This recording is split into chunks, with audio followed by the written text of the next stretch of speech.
Kenapa foto profil Google Maps tidak berubah menjadi blank atau tanpa foto setelah dihapus di HP? Walaupun aplikasinya sudah kita buka tutup berkali-kali.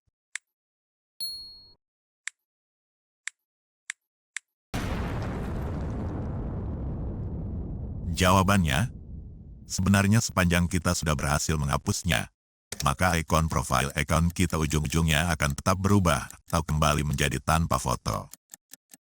Tapi sistem membutuhkan waktu dulu untuk menerapkannya. Lama cepatnya tergantung pada 3 hal. Pertama, cepat lambat koneksi jaringan yang kita gunakan.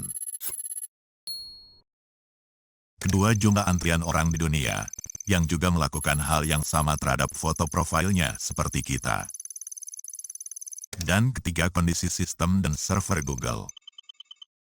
Tapi jika ketiga hal itu lagi bagus saat kita melakukannya, maka perubahan ikon profilnya akan langsung muncul bagi kita. Jika kita tetap tak sabar, maka hapus dulu memori aplikasi Google.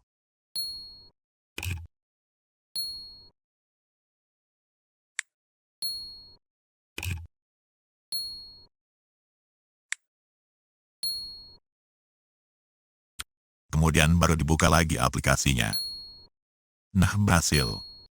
Jika tetap belum berubah, ya terpaksa ditunggu saja sistem menerapkan perubahannya secara otomatis.